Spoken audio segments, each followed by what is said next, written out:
Hello बच्चों, हम लोग क्लास 10 मैथ की एनसीईआरटी सॉल्व कर रहे थे जिसमें हमने 9.1 के 13 क्वेश्चन तक पिछली वीडियो में हम कर चुके हैं और अब हम इस वीडियो में 14 क्वेश्चन से स्टार्ट करने जा रहे हैं।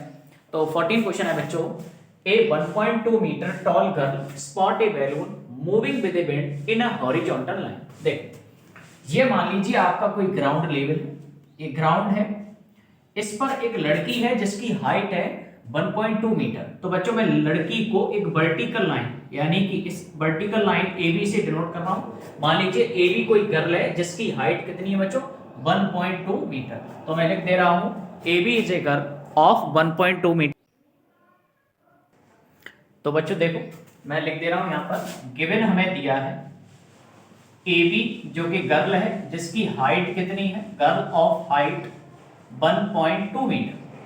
AB की वैल्यू हमें दे रखी है बच्चों 1.2 मीटर। ये घर में लड़की है, इसने ये देखा कि एक गुब्बारा है, बैलून है, एक बेटा क्या कौन है बच्चों, गुब्बारा।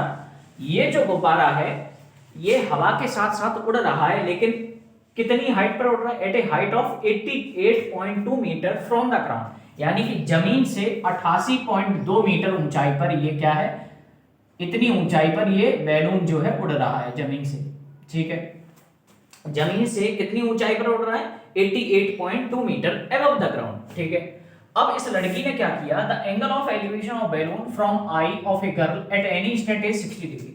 अब जब इस लड़की ने इस बैलून यानी कि गुब्बारे की तरफ देखा, तो जब गुब्बारे की तरफ देखेगी तो क्या करेगी, ऊपर की तरफ निगाहें करेगी, तो कौन सा एंगल बनेगा, एंगल ऑफ एलिवेशन। तो जब इसने गुब्बारे की तरफ देखा तो एंगल ऑफ एलिवेशन बच्चों कितना बना, तो एंगल ऑफ एलिवेशन लिखा है साफ साफ 60 degree. And after some time, कुछ समय बाद, the angle of elevation reduces to 30 degree. Find the distance traveled by the balloon during the interval. अब थोड़ी देर बाद क्या हुआ, हवा के साथ जो गुब्बारा उड़ रहा था, थोड़े समय बाद गुब्बारा मान लीजिए यहां से चलते चलते उड़ते उड़ते उड़ते यहां पर पहुंच गया। कहां पर पहुंच गया बच्चों, यहां पर।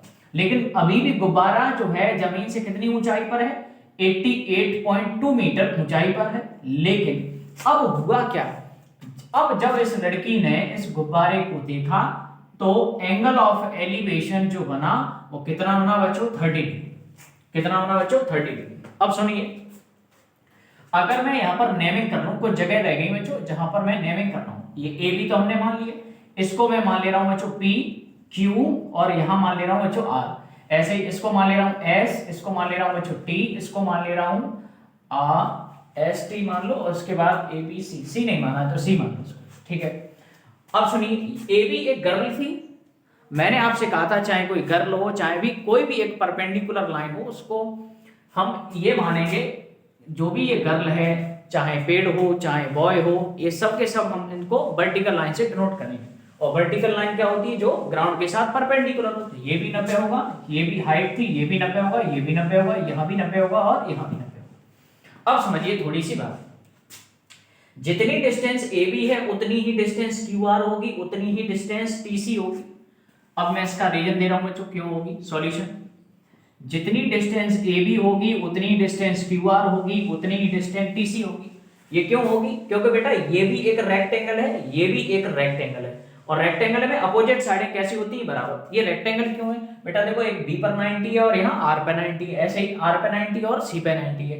तो ये भी, ये वाला डायग्राम, ये भी रेक्टेंगल, ये भी रेक्टेंगल। तो अगर ये 1.2 तो ये भी 1.2, इसी तरह से ये भी 1.2। ठीक है बच्चों, तो सबकी हाइट कितनी आ गई, 1.2। अब एक और बात समझिए, अगर मैं आपसे ये बोलूं कि भाई एक बात बताइए कि आप इस डायग्राम में ये देखो S से लेके C, S से लेके C ये डिस्टेंस कितनी है, S से लेके C ये डिस्टेंस कितनी है, तो आपका जवाब होगा बच्चों 88.2 मीटर। अब इस डायग्राम में देखिए SC जो है किन किन टुकड़ों से मिलकर बनी है, एक तो टुकड़ा है ST और दूसरा टुकड़ा है TC। SC जो है दो टुकड़ों से मिलकर बनी, एक तो ST और एक TC इज इक्वल टू 88.2। अब समझिए TC की वैल्यू जो है डायग्राम में आप देख रहे हैं, TC की वैल्यू मैंने अभी कितनी निकाली है, 1.2। तो TC की वैल्यू बच्चों 1.2 रखो, 88.2 आ गई। यहां से ST की वैल्यू कितनी आई, प्लस के 1.2, उधर जाएंगे तो ये बन जाएंगे माइनस के 1.2, और जब माइनस करोगे तो क्या बनेगा बच्चों, 87 मीटर। तो ST की वैल्यू कितनी आ गई वालों को, 87 मीटर। ST कहां पर है, देखो डायग्राम में, ये पूरी डिस्टेंस थी बच्चों 88.2 और उसमें से एसटी की जो डिस्टेंस है वो निकल के आ गई 87 मीटर। अब समझिए अगर ये 87 है तो ये PQ ये भी 87 ही होगी। ऐसा क्यों होगा बच्चों? यहां देखो PSTQ ये भी एक रेक्टेंगल होगा, ये भी क्या होगा? एक रेक्टेंगल होगा। तो क्योंकि T पर 90 है, यहाँ पे Q पर 90 है, तो मैं लिख दे रहा हूं जितनी डिस्टेंस ST की होगी उतना ही डिस्टेंस किसका होगा बच्चों? PQ का। दोनों क्या होंगे? 87। तो बच्चों पहले आप इतना नोट करिए। अब चलते हैं ट्राइंगल में। अब इस क्वेश्चन में हमसे पूछा क्या है? Find the distance travelled by balloon during the interval. ये जो बैलून यहां से यहां पहुंच गया है यानी कि PS की डिस्टेंस बताओ। हमसे क्या पूछा बच्चों? PS की डिस्टेंस। और जो डिस्टेंस PS की होगी वही डिस्टेंस QT की होगी। वही डिस्टेंस किसकी होगी बच्चों? QT की। और जो डिस्टेंस QT की होगी वही डिस्टेंस RC की होगी। तो बस फिलहाल इतना ही है। यहाँ पर हमसे पूछा है P और S के बीच की डिस्टेंस पूछी है, तो हमें ये निकाल के दे देंगे। अब सुनिए कैसे निकालोगे। आपके सामने दो ट्राइंगल में अभी दिखा रहा हूं आपको, देखना बच्चों। यहाँ देखो एक एक, थोड़ा सा शांति बनाए रखें और पेशेंस के साथ देखते रहें। बच्चों एक ट्राइंगल है PQ और A। एक ट्राइंगल आप देखें जिसका नाम है PQA। जब इस ट्राइंगल में PQA में देखोगे और मैं अगर आपसे ये पूछूं कि बेटा इसमें ये बताओ कौन से ट्राइंगल की बात की है, तो नाम लिख दो PQA। अगर मैं इसमें बोलूं कि tan क्या होता है, तो आपका जवाब होगा सर tan होता है परपेंडिकुलर अपॉन में बेस। कौन से एंगल की बात चल रही है? 60 की। तो 60 के सामने वाली साइड को क्या बोलेंगे? परपेंडिकुलर, जो कि कितना है बेटा? 87। बेस कौन होगा? ये वाली साइड AQ, क्योंकि 90 के सामने वाली कौन होगी? हाइपोटेनस। तो बच गई वो बेस, कौन होगी? AQ। tan 60 की वैल्यू क्या होती है? √3 87 अपॉन AQ। यहां से निकालो AQ की वैल्यू। तो बेटा AQ को यहां पहुंचा दो और √3 को इसकी जगह पे ले आओ। तो देखो क्या बनेगा? AQ तो इधर √3 की जगह पहुंच गया और √3 जो है AQ की जगह पे आ गया। तो ये हो गया 87/√3। अब समझिए 9th क्लास ये कहती है कि नीचे रूट नहीं रखते, तो रेशनलाइजेशन कराओ। रेशनलाइजेशन क्या होती है? √3 का ऊपर नीचे मल्टीप्लाई करा दो। तो यहां बनेगा आपका 87√3 और √3 इंटू √3 होता है 3। जब 3 से ये कैंसिल करोगे तो कितने टाइम्स आएगा? 29 टाइम्स। तो 29√3 ये आ गया बच्चों हमारी क्या? AQ की डिस्टेंस आ चुकी है बच्चों 29√3। तो पहले इतना नोट करो।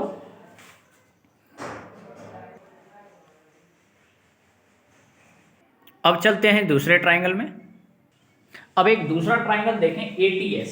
ATS में जब देखोगे तो यहाँ 30 है ये पर, ST की वैल्यू हमने 87 निकाली थी और AT पर एक पॉइंट और है रास्ते में Q पॉइंट है और AQ की डिस्टेंस मैंने अभी अभी निकाली है 29√3। अब समझना बच्चों, अगर मैं इस ट्राइंगल में आपसे फिर से पूछ लूं tan, तो tan क्या होता है? परपेंडिकुलर अपॉन में बेस। लेकिन यहाँ कौन से एंगल की बात चल रही है? 30 की। तो 30 के सामने वाली साइड क्या होगी? परपेंडिकुलर। तो कितना हो गया बच्चों? 87।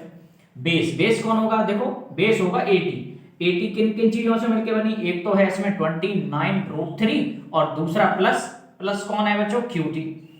tan 30 की वैल्यू क्या होती है? 1/√3 is equal to 87 whole upon 29√3 plus में QT।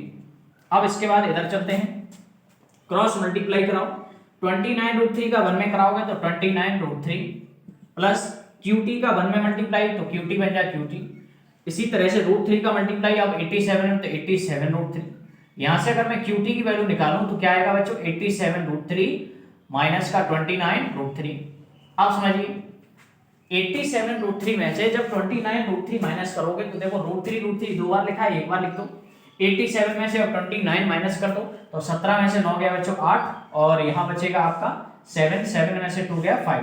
तो 58√3 मीटर आ गया क्या? QT की वैल्यू। अब जो वैल्यू QT की होगी वही वैल्यू PS की होगी, तो मैं लिख दे रहा हूं QT की वैल्यू बराबर होगी PS के साथ, जो कि कितनी है? 58√3। अब ये जो PS है, अच्छा पहले तो ये सोचो कि ये QT का आंसर PS के बराबर क्यों हुआ?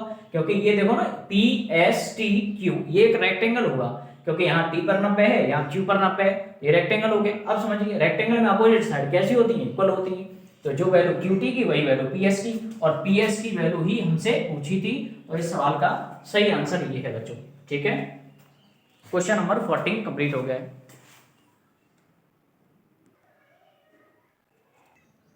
क्वेश्चन नंबर 15 देखिए बच्चों। A straight highway leads to the foot of tower एक हाईवे जो टावर की तरफ जाता है। मान लीजिए बच्चों ये हाईवे हमारा, ये है हाईवे, ठीक है, और ये हाईवे किसकी तरफ जा रहा है बच्चों? टावर की तरफ। तो मान लीजिए ये क्या है हमारा? टावर है ए बी। तो हमें गिवन दिया है ए बी जो कि टावर है, A B is a height of tower. बात समझना बेटा, a straight highway leads to the foot of tower, एक हाईवे जो किसी टावर के फुट की तरफ जाता है। A man standing at the top of tower, एक आदमी जो है टावर के ऊपर क्या कर रहा है बेटा? टावर के ऊपर खड़ा है, टावर के टॉप पर। ये टावर है तो इसका टॉप कहां होगा बच्चों? यहां। एक कितना पागल आदमी है, ठीक है ना? देखो एक टावर के ऊपर ये आदमी बैठा हुआ है, बैठा नहीं मतलब स्टैंड है, खड़ा हुआ है।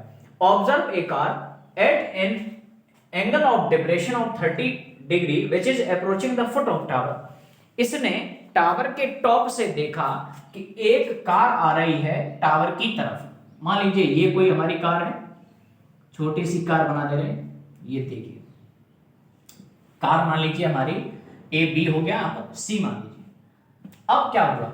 जैसे ही इस व्यक्ति ने ए से टॉप से कार की तरफ देखा, तो जब देखेगा तो निगाहें कैसी करेगा? नीचे। तो एंगल ऑफ क्या बनेगा? डिप्रेशन।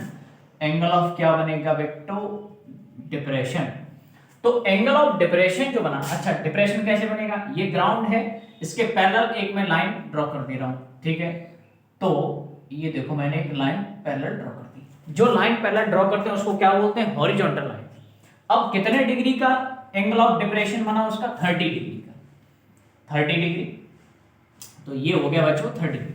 अच्छा ये 30 डिग्री क्यों हुआ? क्योंकि ये लाइन क्या है हमारी? पैरेलल है इसके साथ, और जब लाइनें पैरेलल होती हैं तो अल्टरनेट इंटीरियर एंगल बन जाता है, ठीक है? अब समझिए, which is approaching the foot of tower with uniform speed। ये जो कार है वो यूनिफॉर्म स्पीड से चल रही थी। किससे चल रही थी बेटा? Uniform speed. अच्छा यूनिफॉर्म स्पीड क्या होती है? एक ऐसी स्पीड जो ड्यूरिंग द जर्नी हमेशा कैसी रहे? कांस्टेंट रहे। ड्यूरिंग द जर्नी कैसी रहे? कांस्टेंट, मतलब चेंज ना हो। 6 सेकंड लेटर, अब कार जब चल रही है तो 6 सेकंड बाद थोड़ा और पास में आ गई होगी। ये देखो डी पर आ गई कार। ये जो कार है चलते चलते कहां पर आ गई बेटा? डी पर। अब फिर उस व्यक्ति ने, उससे रहा नहीं गया, उसने फिर दोबारा उस कार को देखा यहीं से, तो एंगल ऑफ डिप्रेशन कितना बना बच्चों? 60 डिग्री का। कितने का बना बच्चों? तो ये हो जाएगा आपका एंगल ऑफ डिप्रेशन जो कि 60 डिग्री का। Find the time taken by car to reach the foot of tower. अब बताइए कि इस कार को टावर के फुट तक पहुंचने में कितना समय लगेगा, ये पूछा है हमसे। क्या पूछा है? Find the time taken by car to reach foot of tower. Foot of tower यानी कि टावर तक पहुंचने में उसे कितना टाइम लगेगा। तो बच्चों एक बात सुनिए, मैंने मान लिया कि इस कार को टावर के फुट तक पहुंचने में जो टाइम लगेगा वो मैं मान ले रहा हूं बच्चों t सेकंड। कितना टाइम लगेगा? Let the time taken by car to reach the foot of tower. कितना टाइम लगेगा बच्चों? t सेकंड का टाइम लगेगा। अब समझते रहे। और वो जो कार चल रही थी ना, कार किस स्पीड से चल रही थी? यूनिफॉर्म स्पीड से चल रही थी। और उस स्पीड को मैं मान ले रहा हूं लेट यूनिफॉर्म स्पीड, वो बच्चों मैंने मान ली है आपकी x किलोमीटर पर। अच्छा सेकंड में है तो चलिए ठीक है, x मैंने स्पीड मान ली। तो यूनिफॉर्म स्पीड क्या मान ली बच्चों हमने? x मीटर पर सेकंड, ठीक है? मीटर में ही मान ले रहे हैं, डिस्टेंस मीटर में आ जाएगी आसानी से। अब समझना, आपने एक फॉर्मूला पढ़ा होगा। क्या फॉर्मूला पढ़ा होगा? कि डिस्टेंस इज इक्वल टू होता है बच्चों speed into time. Distance equal to क्या होता है बच्चों? Speed into time. अगर मैं आपसे ये बोलूं कि C से लेके D तक जाने में कार को कितना समय लगा था? t सेकंड, सॉरी कितना समय लगा था? 6 सेकंड। उसने लिखा है 6 सेकंड लेटर, 6 सेकंड बाद। पहले कार यहां थी, फिर यहां पहुंच गई, तो 6 सेकंड का टाइम लगा। सी से लेके डी ये जो डिस्टेंस है इसको जाने में टाइम कितना लगा बच्चों, 6 सेकंड का। और किस स्पीड से कार गई है, तो स्पीड थी यूनिफॉर्म जो कि कितनी है x। तो CD की वैल्यू कितनी आ गई बच्चों, 6x। कितनी आ गई बच्चों, 6 × x। तो ये हमने CD की वैल्यू निकाली। अब आते हैं ट्राइंगल में, चलेंगे थोड़ी देर में। चलिए एक ट्राइंगल देखिए बच्चों जिसका नाम है ए बी और डी। इसमें एक एंगल है 60 डिग्री, ठीक है। और हमें ये डिस्टेंस, अच्छा फिर BD की वैल्यू और देखो, यहाँ BD डिस्टेंस क्या होगी, बी डी से लेके जब कार बी तक जाएगी तो मैंने मान लिया है कार को डी से लेके बी जाने में टाइम कितना लगा बच्चों, टाइम लगा है उसको t सेकंड। मैंने अभी यही बताया ना, देखो डिस्टेंस बराबर क्या होता है, स्पीड इनटू टाइम। और मैंने ये मान लिया है let the time taken by car to reach the foot of tower, यानी कि कार को यहां से टावर के फुट तक पहुंचने में जो समय लगेगा वो कितना है बच्चों, t। और किस स्पीड से जा रही है, यूनिफॉर्म। यूनिफॉर्म स्पीड कितनी थी हमारी, हमने इसको माना है x। तो ये जो डिस्टेंस है ना BD, ये BD की वैल्यू आ चुकी है बच्चों xt। तो पहले आप इतना नोट कर लीजिए।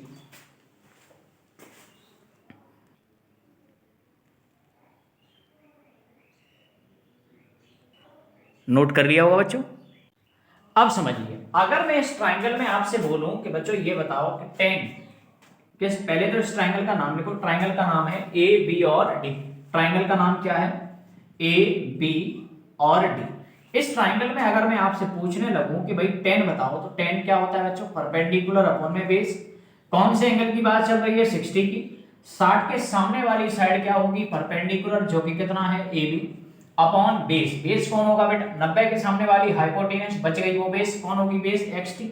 अब समझिए 10 60 की वैल्यू क्या होती है, √3 is equal to A B upon xt। अगर मैं क्रॉस मल्टीप्लाई करा दूं तो ए बी का 1 में कराओगे तो ए बी बन जाए ए बी, xt का इसमें करा दोगे ये आएगा xt इंटू में √3। ये क्या आ चुका है, हाइट ऑफ टावर, ये आ चुकी है। पहले आप इतना नोट कर लें।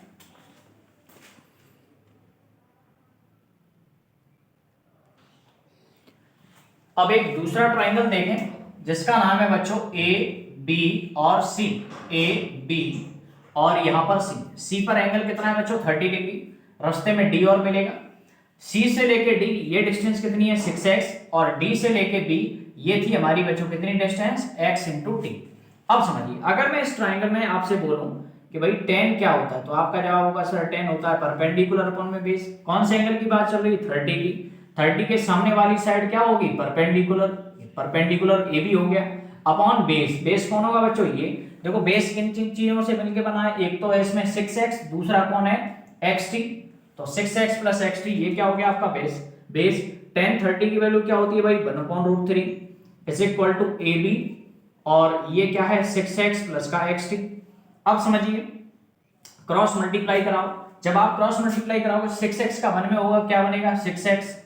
ऐसे ही xt का 1 में कराओगे तो xt बन जाए xt। ऐसे ही √3 का आप ab में कराओ तो √3 इंटू में ab। अब बच्चों सुनो, अभी अभी थोड़ी देर पहले हमने ab की वैल्यू निकाली थी जो कि कितनी थी बच्चों, √3 इंटू xt, यही थी ना, √3 इंटू xt थी। तो 6x plus xt is equal to √3 into √3, ये तो मिलके 3 हो गया। 3 इंटू xt वाले एक तरफ कर लो, 6x वैसे का वैसा, प्लस xt उधर जाएगा तो माइनस के xt। अब समझिए 6x इक्वल टू 3xt में से जब एक xt चला गया तो कितना बचेगा, 2xt। तो ये बन गया 2 इंटू xt। अब समझिए एक x से एक x गया, 2 से ये कैंसिल करो 3 टाइम्स, तो t की वैल्यू क्या आ चुकी है बच्चों, t की वैल्यू आ गई 3 सेकंड। तो कितना टाइम लगेगा कार को यहां से यहां तक पहुंचने में, 3 सेकंड का टाइम। तो ये आपका मैंने क्वेश्चन नंबर 15 कंप्लीट करा दिया है, इसको नोट कर लें।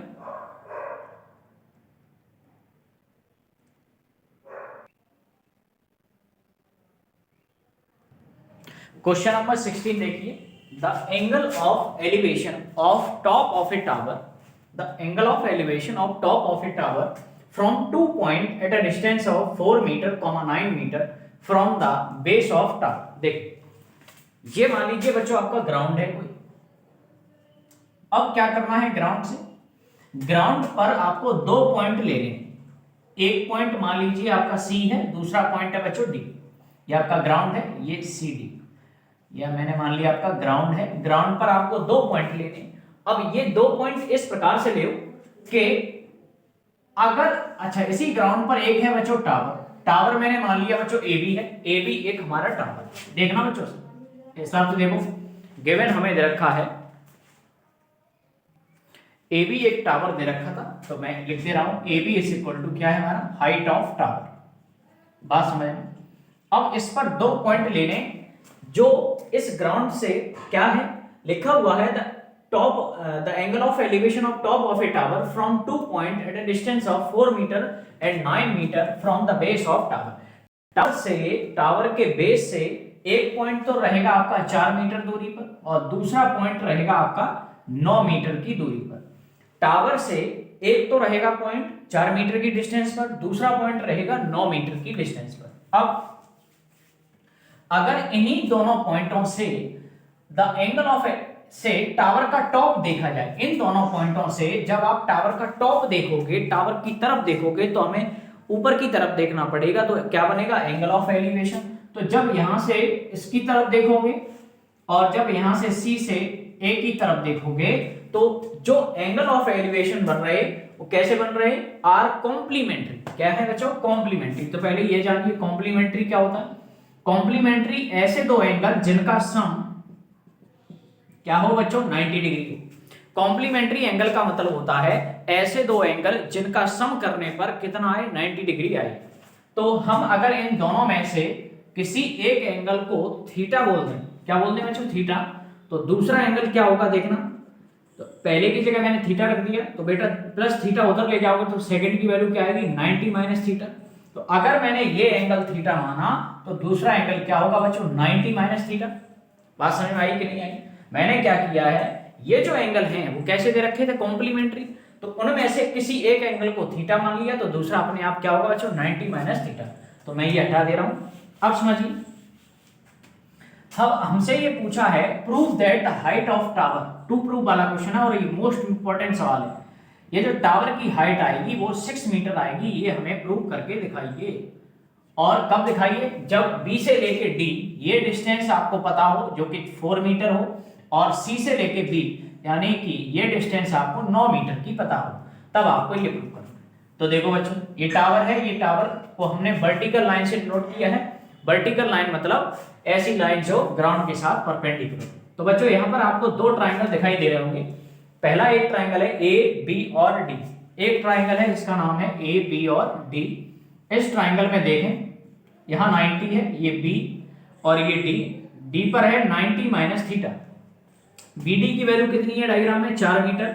अगर मैं इस ट्राइंगल में आपसे पूछूं कि tan क्या होगा, तो जवाब मिलेगा परपेंडिकुलर अपॉन में बेस। लेकिन यहाँ कौन से एंगल की बात चल रही है 90 माइनस थीटा की, तो tan की जगह पे मैं लिख दूंगा बच्चों 90 माइनस थीटा। यह आ चुका है परपेंडिकुलर अपॉन बेस। इसके लिए परपेंडिकुलर वाली साइड कौन होगी, इसके सामने वाली साइड, जो कि सामने वाली साइड कौन है बच्चों AB अपॉन बेस कौन होगा ये BD, जो कि क्या है बच्चों 4। अब हम क्या बोलेंगे इसके बाद, आगे चलो देखें। जब हमने आपको ट्रिग्नोमेट्री वाला चैप्टर पढ़ाया था जिसमें एक्सरसाइज नंबर 8.3 पढ़ाई थी, तो मैंने वहां बताया था कि 90 कहेगा tan से कि tan तुम बदल जाओ, 90 बोलेगा tan से कि भाई tan तुम बदल जाओ। tan किस में बदलेगा, अपने पड़ोसी में, और tan का पड़ोसी कौन होता है बच्चों cot, तो tan बदल गया भाई cot में।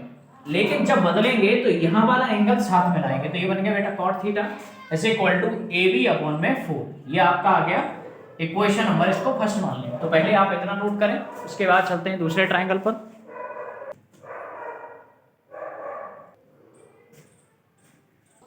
अब हम बात करेंगे दूसरे ट्राइंगल जो कि है बच्चों AB और C। दिखाई दे रहा होगा C पर एंगल कितना है बच्चों थीटा, और B से लेके C की वैल्यू हमें दे रखी है 9 मीटर। अगर मैं इस ट्राइंगल में आपसे अगर पूछूं कि बच्चों ये बताओ कि tan क्या होता है, तो आपका जवाब होगा सर परपेंडिकुलर अपॉन में बेस। कितनी बार बताएंगे आपको। अब सुनो, यहाँ कौन से एंगल की बात चल रही है थीटा की। थीटा के सामने वाली साइड क्या होगी परपेंडिकुलर, जो कि होगा AB। बेस वाले साइड का है बच्चों 9।